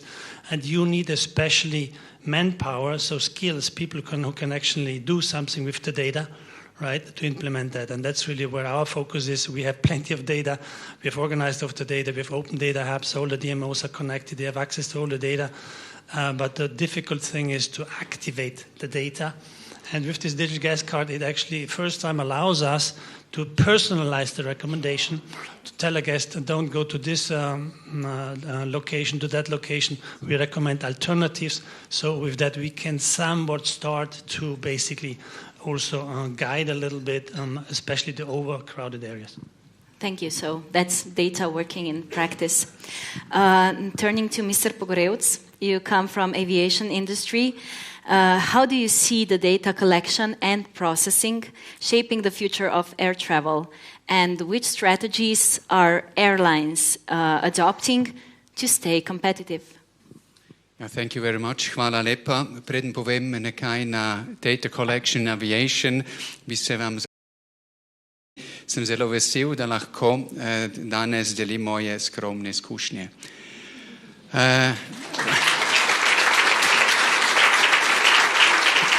So this was the most difficult part. So data management in general, this is happening. It's not something about the future. Just let me see what I did, the whole value chain when I came here. I booked my ticket. Then if some guy 4 days before buys a ticket, wants to go to Ljubljana, he needs to buy a good price. So the ticket was quite expensive. So I come on Sunday morning, it was announced on the message, on the app, that the flight will have another gate. So I could be there right on time. I arrived right on time in Ljubljana, and then actually I wanted to go to Piran, because it was only 10 o'clock in the morning. I use Google Maps, and I see 2 hours drive to Piran. So it's a little bit too long for me, just for a one-day trip. So I decided to refresh some childhood memories and go to Postojna.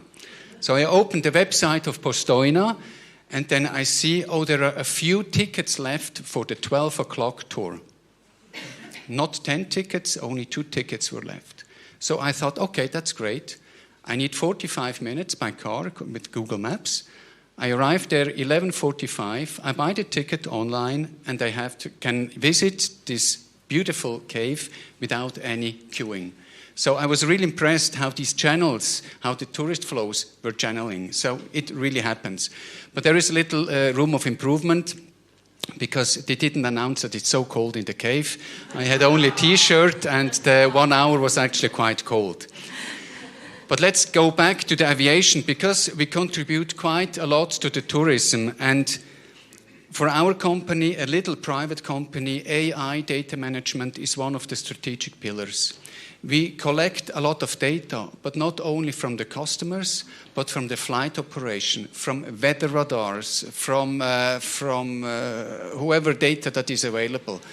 And to give you a quick overview, our modern aircraft, the E2, collects 1.5 gigabyte raw data per flight hour. You can imagine with the fleet of 22, it's tremendous, the data that we could have to analyze. So there are some estimations that only aviation will generate in the year 2026 96 billion of gigabyte data. So for what can we use that? And now to your question. One is operational efficiency. Will you use a lot of data? We heard this morning when we briefed, you had a lot of turbulences coming here. The plane was delayed. We all have the picture in mind when the Austrian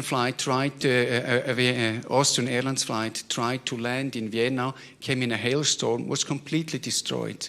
Using data efficiently, we can optimize flight routes. We can optimize flight routes, be more on time. Furthermore, planes, they were operated by human beings. And the big risk today is the so-called fatigue. So how do we make flight schedules that the crew is not fatigued, that they can perform? And last but not least, how can we reduce emissions? This is a very important point. So with the efficient use of data, we can increase reliability, safety, and reduce emissions. But you as a customer, what do you have from it? If we know you, we know what kind of product we can offer to you. We can assess how many times we have to fly to Ljubljana from Zurich. Is one flight enough, or 2 flights per day, whatever? So these are the data we can use, and we can streamline the offers that we give to the passengers who want to make vacation here in Slovenia. And last but not least, I said sustainability challenges, the aviation industry as well. We committed to net zero 2050. One is use modern aircraft. This will reduce the emissions by about 25%. The second thing would be single European sky. We still operate like in the late 60s, not modern like in the new millennium. And last but not least, we estimate that efficient data management will reduce emissions by additional 5%. So if this is not a good reason of using it, yeah, let's go for it. So these are all the opportunities. What is one biggest challenge that you see to this actually all becoming true? As I said, it's on the technical side, it's a tremendous amount of data. So we work with the ETH, the Technical University of Zurich, to streamline the data. And of course, the operator, all the Boeings, Airbuses, they give you hints, but they just use a part of the data. So we use artificial intelligence to know when we have to replace things. Maybe on the airfield, on the airport, are caused by short-term maintenance actions, 30%. If you can use data analytics to prevent that, we can be more efficient. So it's the quantity of the data, and then from the consumer side, the data protection laws, of course. Thank you. Coming back to Ms. Kalin, we mentioned already today the protests happening around the world in regards to mass tourism. And Slovenia wanting to stay boutique, green, connected with nature, with local communities. How can and how will Slovenia use data to balance, on one hand, attracting tourists, and on the other hand, preserving and maybe even increasing the quality of life of local communities? Well, I think that Slovenia chose the great moment to adopt the strategy that we are not chasing records anymore. Of course, we count arrivals and so on, and it's important. The numbers on the economic levels are important, of course, because tourism, at the end of the day, is business. So numbers are important.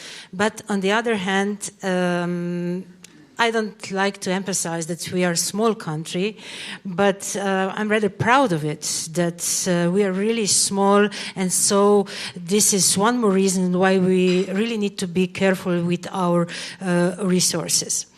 Of course,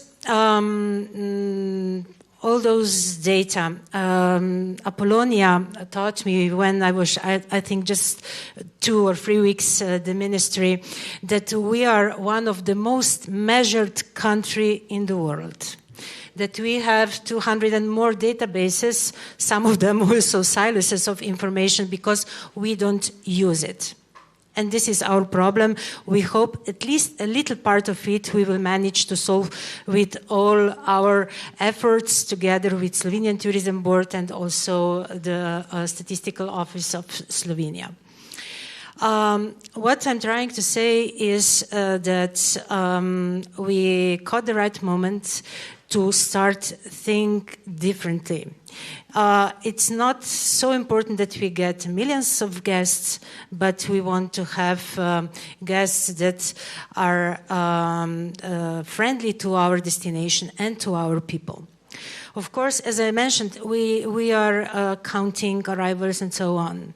But I think that in the near future, we will really need to be more careful about community sentiment about tourism.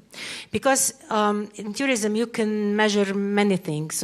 Of course, the economic impact, the environmental impact, and many other things. But I think this community sentiment will be one of the most important if we want to build the tourism as we wrote in our strategy.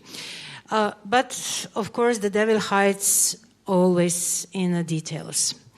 I worked for 11 years in a small destination management organization. And at the end of the day, when somebody just said the S from the word of statistic, I said, come on, don't bother me with that. Because I have no money, I have no human resources to do that. So let's just do the tourism as we know it. We have a feeling, we know how to do it.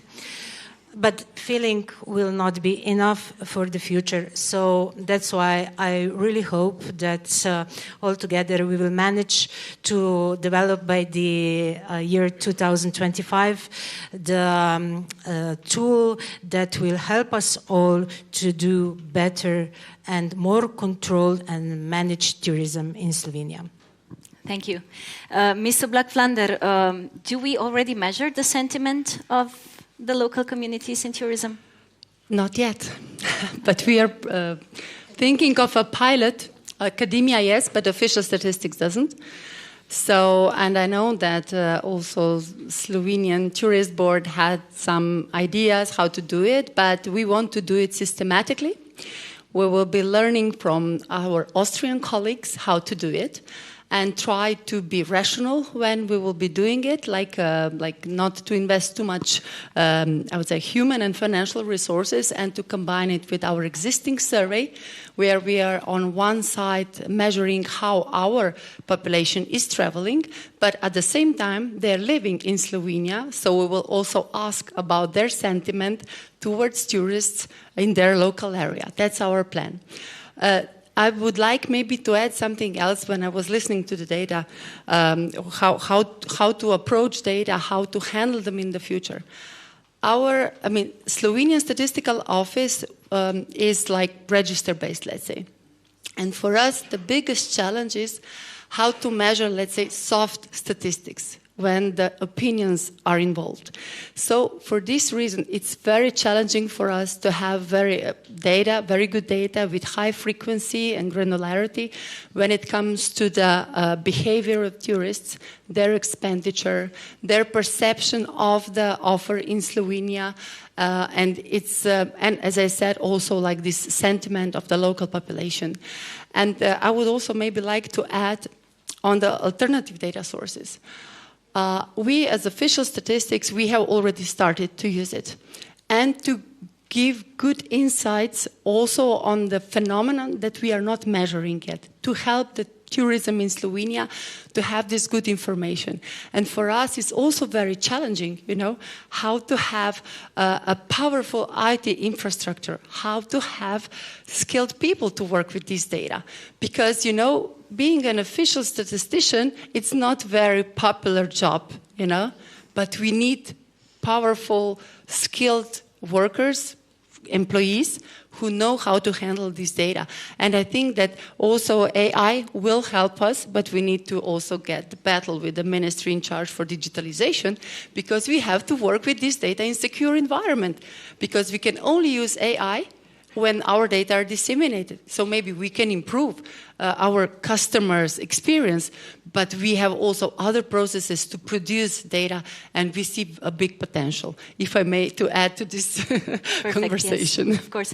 Mr. Hinteregger, do you measure the satisfaction of local communities in South Tyrol? Yes, we do. We have something called does it work? Okay. We measure it in different ways. So actually there's the research center called EURAC. It's an institution which does a lot of scientific work. They basically measure this since a few years. That's one thing. And then also we are developing a local sustainability label, which is basically based on the GSTC, which I guess many people know. So the South Tyrol sustainability label is basically equivalent to the GSTC. We also developed that for destinations. So as part of that, you have to ask the population about tourism.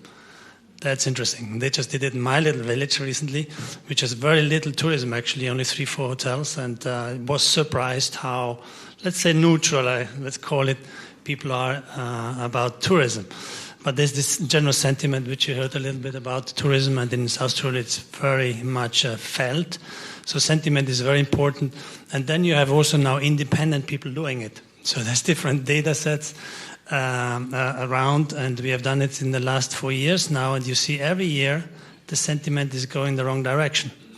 So you know that you got to do something, right? And especially with COVID, everybody thought, wow, we got a big problem. We had a drop of 10% of the GDP, and 90% of the drop was driven by tourism, because there was zero.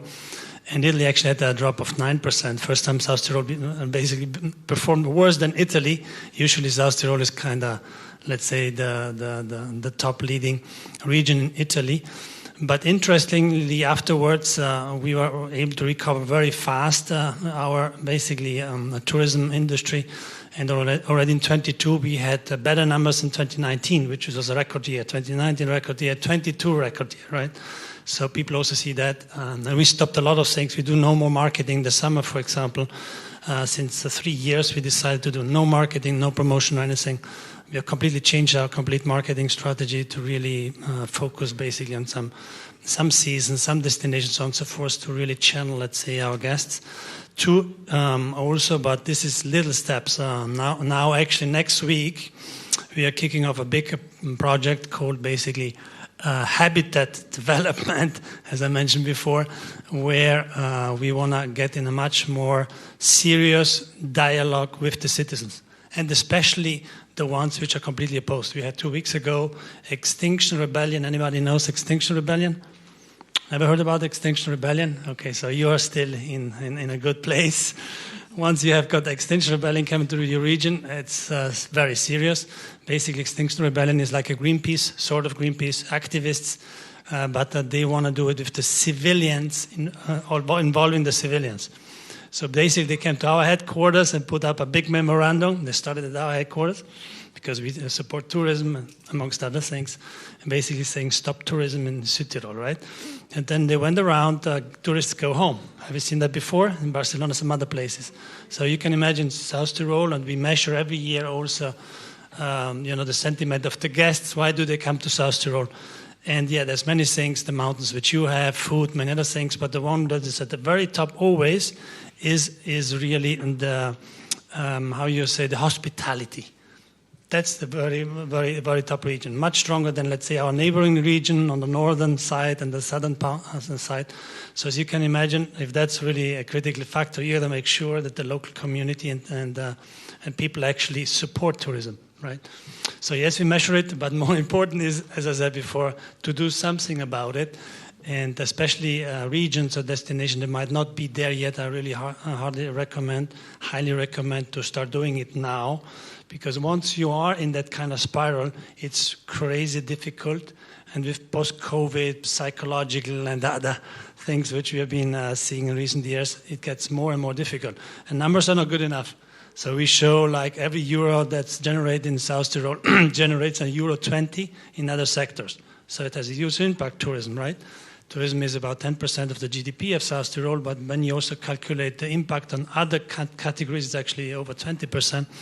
But those discussions, rational discussions, they don't break through anymore because it's very emotional. So you really have to invent new ways of dialoguing with people and listening a lot to them and trying to, as you develop the region, to take them with you and make a lot of compromises. Thank you. So we are slowly running out of time. We have to finish this discussion, although it's very interesting and we could take it several directions. I would like you all to finish with one sentence, one message that you want our audience to hear today. And let's start maybe with Mr. Pogorec. I adapted quickly because I heard a nice word from Erwin Hinteregger. So actually, the use of data will enable the airlines and the tourism sector to be more efficient, to be more sustainable, and to be more successful.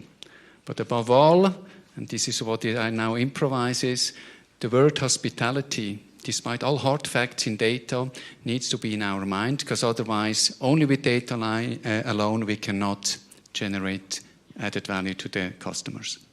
Thank you. Mr. Blacklander? Now you got me.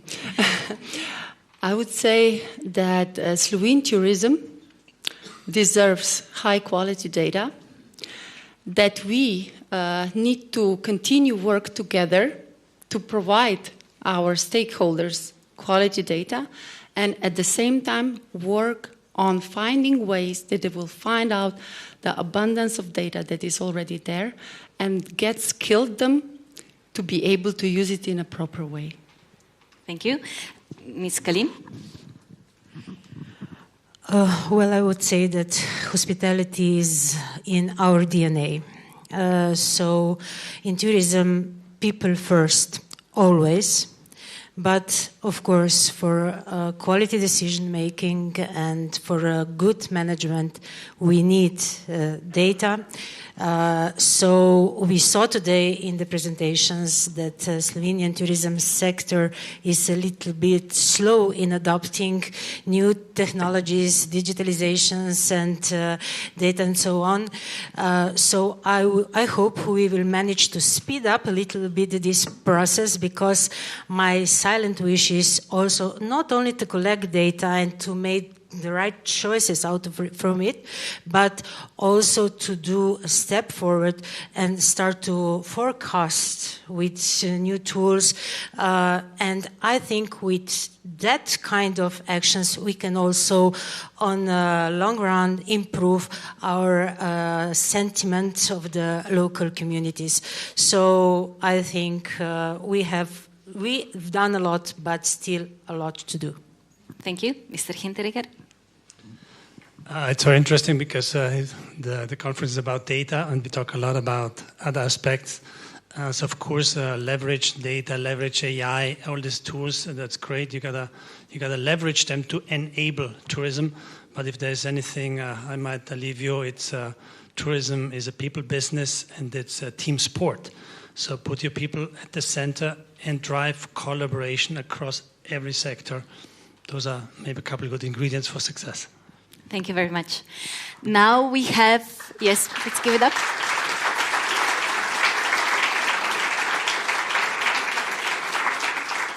We have time for one, maybe two questions, comments from the audience. We already have one lady. Please wait for our team member to bring you the microphone.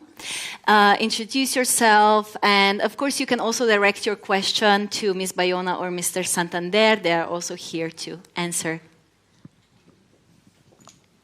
Hello, Dr. Kalan, CEO, Gaia Cell, Advanced Gene and Cell Therapies. I'm interested a lot on your perspective about medical tourism. We are speaking niche product in tourism, and it adds value to the country, to the development of the country, and also to the regions. So you stop counting arrivals. You start counting what is the benefit for the local population, but also for the tourists who are coming.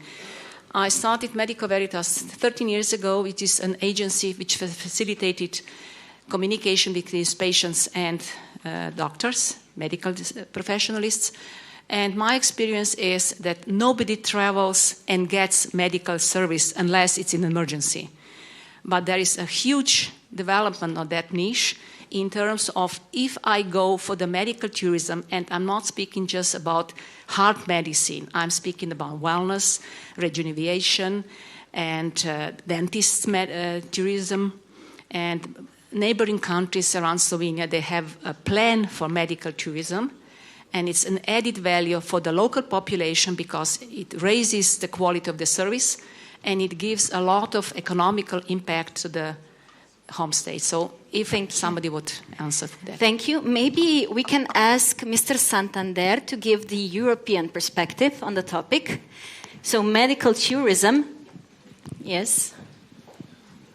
Thank you so much for the question, and it's in fact one of our, I would not call it niche, because if you in economical and statistical terms, it's a huge piece of the cake or the lasagna. Medical tourism, it is of high value for European tourism. We have a lot of data that could be interested to you. We cooperate with members of the European Parliament in focusing in promoting that, as you were saying, it has a spillover effect in society. Maybe someone going for, maybe and mental health has been after pandemic, the new pandemic, and it's becoming a very important issue for us, as we would like, to define it a little bit better and to have a better taxonomy, because there is the porosity between what it's wellness, what it's recreational wellness, what it's medical.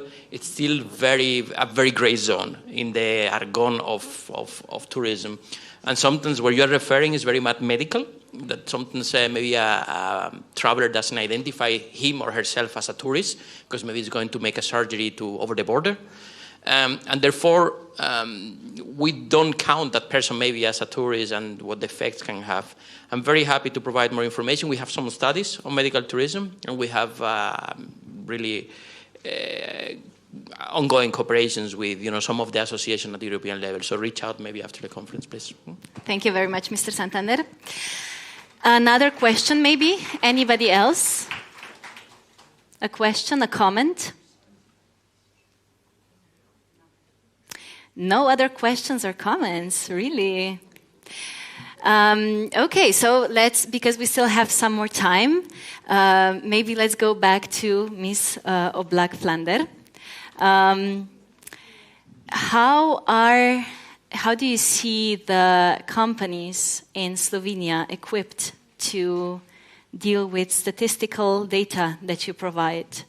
Do you, as a statistical office, see this as a challenge, and what should be done about it? Thank you for the question. I think that the statistics which were shown today speak for themselves. More a colleague of mine could say, because he's following the digitalization of our economy. I would say that they're fragmented. They're like doing each on its own way. They're trying to make some breakthroughs. They come very often to us, whether we can give them some additional data that they can integrate in their business models and so on. Unfortunately, official statistics cannot really help them. All our data that we can give are already open to machine readable. It's machine readable.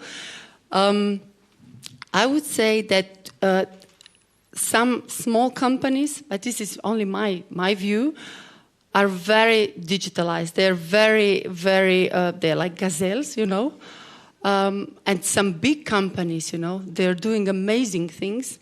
And we have also very good Slovene experts, like lecturing abroad how to deal with data digitalization, So I would say there is a big potential, but sometimes I don't know, they need a bit of support from the ministries and also to support their innovative ideas. And I think that the ministry is very supportive in this way. Okay, thank you very much. Any last question? We don't have any more questions, then let's give it up again for Mr. Pogorevc, Ms. Oblak-Flander, Ms. Kalin, and Mr. Hinteregger. Thank you. You are now free to leave the stage.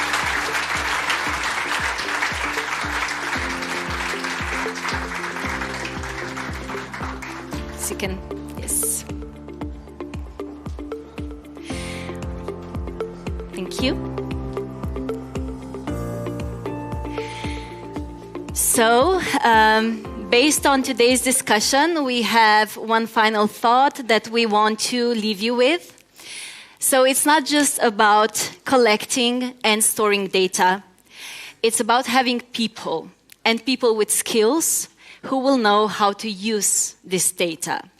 So we need to act on it to improve how we do things today, with a final goal in mind: protect the beauties of our countries, the nature, the culture, and improve the lives of local communities. Thank you all for being with us. Our discussions will continue, but in a slightly more informal setting. We kindly invite you to a light lunch that is going to happen just beyond these doors. Thank you for being the part of today's dialogue, and I wish you all a very productive and inspiring rest of the day. Thank you.